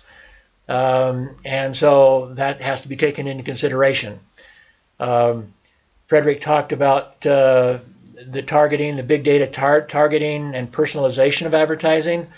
This can be seen as a good thing. It is based on some invasion of your privacy, but it does give you advertising that you specifically look for. I don't know that I agree with Frederick that they're taking this data out of your email. I think that would be seen as invasion of privacy beyond what the industry would do, but I could be wrong. But I know it is looking at all the other media, all the other things that they can. What else have you shopped for? What other websites have you visited? And perhaps on social media. Well, I know in some cases social media. What are you interested in social media? Another big trend, as I mentioned, is programmatic advertising, which is an automated way of looking for the best advertising buys on the internet. And about 2/3 or so of all advertising in America now is purchased, at least online advertising, is purchased through this automated programmatic advertising approach. I'm going to flip back real fast to make sure everything's okay. Okay.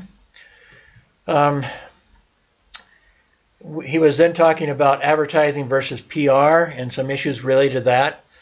One of the key things that he did not talk about is what we call integrated marketing communication, which was a major trend already in the 1990s, but it's now become almost mandated by new trends of online advertising. Integrated marketing communications basically blends into one department or under one manager. Advertising, PR, branding, sales, perhaps point of purchase advertising. In other words, something they put up in the store itself for you to see and to promote their brand or their product.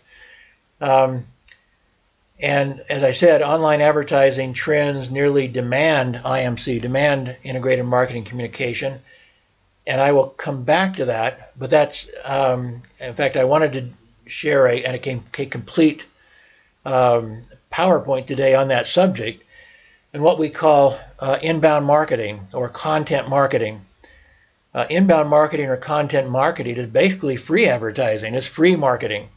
It's the use of YouTube videos. It's the use of your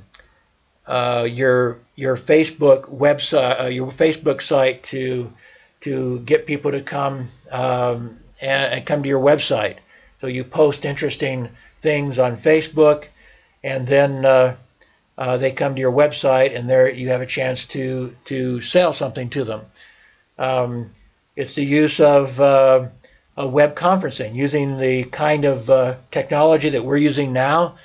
Companies offer free trainings, and they get people to come, and those people that come are typically thought leaders. They're opinion leaders, and so they get them to come. They offer them something, some free training, and then they begin a relationship with them. They start inviting them to additional presentations, or offer them an ebook, or try to get them to come to their regular blog that they might produce. But they try to begin a relationship with them to convert them eventually into a customer. And the cost is basically in labor, and maybe there's not much other cost to it except labor. But it is now one of the most important trends in marketing. So you do have to recognize a difference between advertising and marketing. Marketing is not advertising. Well, advertising is marketing, but marketing is not advertising. Advertising is just one aspect of marketing. PR is an aspect of marketing. Sales is a part of marketing. All the things I mentioned that are part of the integrated marketing communication strategy. Another thing related to PR, Frederick said PR, he kind of had a similar statement when he said that PR can't be reduced to advertising. And that's not totally true. First off, it depends on how you interpret it. First off, there is marketing PR. There is PR very specifically aimed at promoting a product or service, and that would be called marketing PR. But more importantly, in many parts of the world, including here in Kazakhstan, media charge for PR. If they see that something is submitted to them from a non-journalist, from not a freelancer, but from a company, then they're going to ask for you to pay for it. And so it is possible to buy a front page article here in most of the newspapers in Kazakhstan. And it's not just here, it's in much of the developing world, Latin America, Africa particularly. I doubt that, usually the more advanced an economy becomes, the less likely you're going to be able to pay for advertising or pay for PR. So I kind of doubt that paid PR exists at least as a major problem in Korea. But in the developing world, in order to survive, perhaps you might say, many of the media sell PR. That of course cause problems with their credibility, but nonetheless it is as far as geographically in the world, probably at least half the world geographically and the media in half the world will sell PR.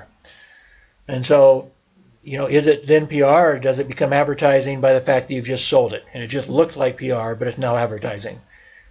I used to produce advertising that looked like news, but at the top of each page, I think I may have shown it to you. At the top of each page, I had to print up there paid ad, paid ad, paid ad, paid ad, and so the media required these little warnings that this is not news, this is an ad, even though I made it look like news, and it was very effective as an advertisement.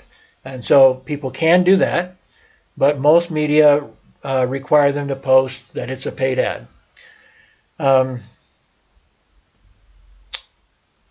Okay, I think actually I kind of ran out of room here, so I was going to go ahead and keep, so this is part of the last page. I'm going to go ahead and stop that page, but then copy it over, make another page. Okay, so this one I want to talk about Frederick's concern about monopolies, and I'm going to call it monopolies and oligopolies, but whatever, monopolies versus fragmentation. Maybe I should say monopolization versus fragmentation, but you get the idea. I'm going to switch back real quick to see if there's any problem. Okay, apparently not. Okay, so he talked about the publishing industry, for example, as being as a few companies having a huge impact on book publishing, for example. That's true and not true because of self-publishing. I'm going to get rid of these other. Self-publishing is becoming a very big thing around the world, particularly in America, but I think in other parts of the world too. Self-publishing, I would guess that there are now more publishers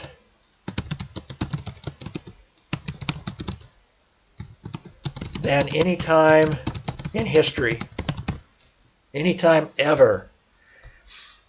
And I way back towards the end of towards the beginning of the semester, I showed you a PowerPoint that I called Author 2.0, and that's an example of it.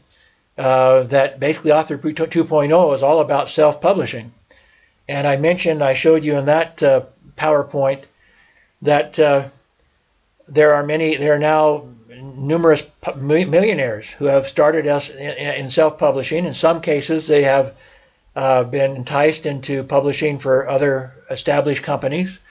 In some cases, their books have become movies. But there are many self-publishers nowadays, meaning that, as I said, there are now more publishers than any time in history. And I think this is going to continue. This is not an end trend. Now, there are companies like Amazon,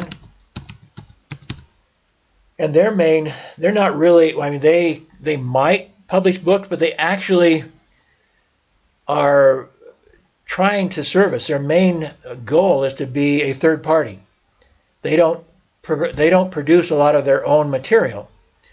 And so, yes, a lot of probably their most popular books are from name brand publishers, but they literally have millions of other publishers. They will sell, I myself have a book on Amazon. And so Amazon, and another one is in America is Barnes Noble. Barnes and Noble, I guess they think they call it. And there's other companies that are like them in every industry. Well, not just in books. Amazon and Barnes also sell music, and so so they're making money. Amazon is becoming a huge entity now, and they're expanding what they will sell, and they're setting up distribution centers around the world so that they can go ahead and deliver a product very quickly, like overnight, in many parts of the world, because they have now distribution centers all over the world. So, but anyway, Amazon is facilitating self-publishing. So they're not a publisher, they're the facilitator of publishing. And that's important.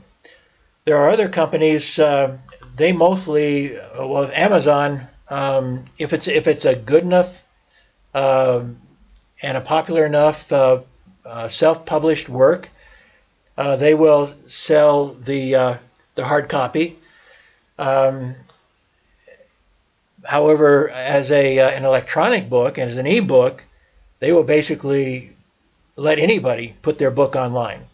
And it's up to the self-publisher to promote it and to get people to read it. So Amazon represents millions of self-publishers now. Another company is called Smashwords. I think that's right. And I had that also in that other Author 2.0. And they provide ebooks or print on demand. What we call, anyway, POD. So they also facilitate self-publishing, and their company, they help their clients to market through Amazon and to market through Barnes and Noble and other sites. But they themselves will be your publisher in the sense of you still own the copyright. If you work with Smashword, it's the author that owns the copyright, but they will print your book. And so if a person wants not just an ebook, they want a printed book, they will print a hard copy, bind it, and send it to that person for. And in each case, Amazon, Barnes & Noble, and Smashwords, they take a percentage of the sale. And the percentage may be, depending on which one, I think Amazon takes 30% commission, Smashwords, I believe, takes 20% commission. Barnes & Noble, 30% commission, I believe. So they're facilitating the fragmentation in the book industry and in the music industry, by the way. They're doing it for music also. We also have my daughter, by the way, is a musician, and she's a self-producing musician. So she produces her own CDs, her own albums, which are downloaded digitally from different sites. So in her case, they can be downloaded from Amazon. They can be downloaded from other more specific music sites. So again, she's bypassing the major record producing companies, you could say, because now in the electronic world, they're not needed. So while there are monopolies and they do control a lot of the business, they are facing new challenges that have never existed before. Another aspect of this is viralization. For example, a few years ago, there's every so often somebody becomes really famous on TV, especially, for example, on the Got Talent series. So America's Got Talent or Britain's Got Talent. Somebody catches a lot of interest, and suddenly they have a best-selling album immediately. So, you know, they suddenly have 100 million views on the internet. I have a student. I taught her how to create videos a little over a year ago, maybe a year and a half ago. And so she started doing her own music on YouTube. She's not charging for anything yet. She hasn't commercialized her product yet. But she now has 130,000 subscribers to her channel. And her music has been seen by 5 million people. And she's just a little girl in Kazakhstan. So I've been quite surprised and happy to watch her success. And so I'm actually going to try to get her together with my daughter, because my daughter has more, she can help my student become more professional. But my student has a bit more views, more of a following, even without a real professional product. And so she can help my daughter do better marketing. So it's kind of an interesting thing. There's the long tail phenomenon. You can see I'm going to run out of time. The long tail phenomenon, I'm trying to see, like I say, I'm actually not in PowerPoint. I'm in OpenOffice, the free OpenOffice version of it, so to speak. And I'm not sure if it allows me to do exactly what I want to do. The long tail, I'm going to go back to, I'm running out of time anyway, so I'll end with this idea. And so I'm going to save this. I'm going to add a few more things to it before I send it to you. And I may talk about that next week. I can go back to our site. And I'm going to go, oops. I'm going to turn off the sharing and just real quickly end with the long tail concept with the whiteboard. And so I'm going to double click on the pencil, which will allow me to draw the way I want to. So if you were, the long tail looks something like this. And this is like if you were doing a chart for sales. And this might be something that you might see, with, for example, with Amazon. So, you know, maybe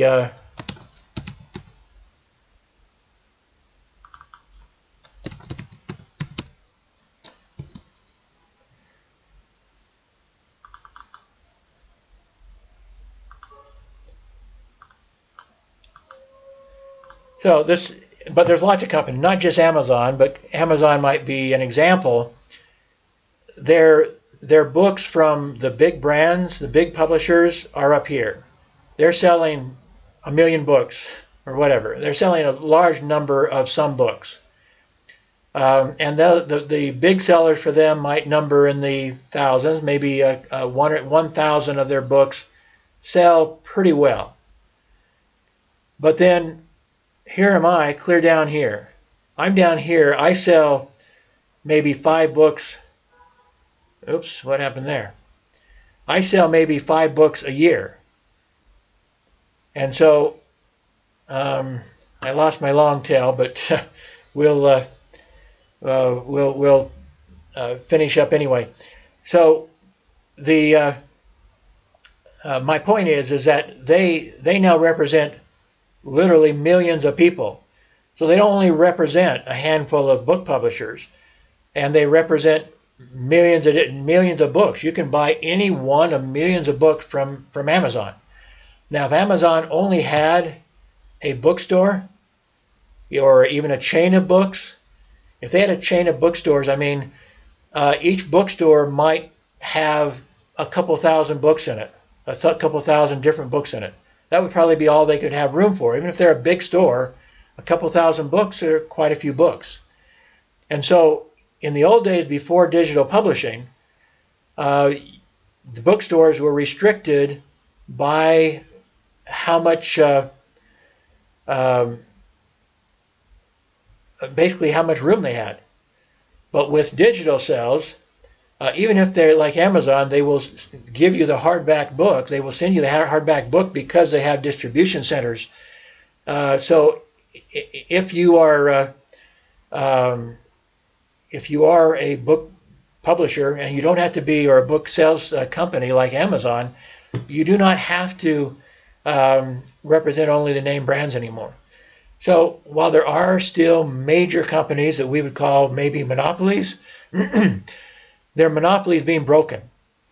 That's true for newspapers, that's true for TV, that's true for book publishers, that's true for music producers. All of the traditional media are being challenged now by the fragmentation that is that is occurring because of the internet. So I think with that, I will let me save this one. I'll save that picture. With that, I'll end for today, and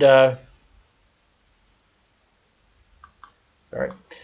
And then I might pick up some of these ideas. I think this is important, and I wanted to also share the PowerPoint that I actually prepared for today, which talks more about the changing nature of the economy and the world because of the internet. There's things happening, and particularly I wanted to talk more about what I call inbound marketing. That's a major trend that I think is important for all of you to understand, because there's a big connection between media and the economy. And I'll finish with this thought. When we talk about, there's many countries that don't have political freedom, that are now trying to have market freedom, free market, because they realize that communism, the Soviet Union collapsed because they did not have a free market. Their economy could not exist without a free market. China learned from that. There's not a whole lot of political freedom in China, but they have a free market. And so many countries like China are trying to capture the power of the free market, even if they aren't ready to give freedom of speech and so forth. So, and what drives the free market? If you had no advertising and no PR, if you had no marketing, you'd have no free market, because it requires a marketing effort in order to show a new product, in order to get people to buy a new product. So this is, it has more, it relates to so many things that we're talking about. The future, the last chapter is about the future. And what is happening on the internet is definitely the future. And it impacts all the traditional media, and there's going to be there's things changing online as well. So anyway, I'll end there. Thank you. And I think next week, I forget, Cheng Rock, I guess, has the final student presentation. And we'll wrap up, Frederick wrap up 2 more chapters, and I'll probably expand on the subject I'm talking about now, actually next week. Okay, thank you. Have a good week, and we will see you next Wednesday. Bye.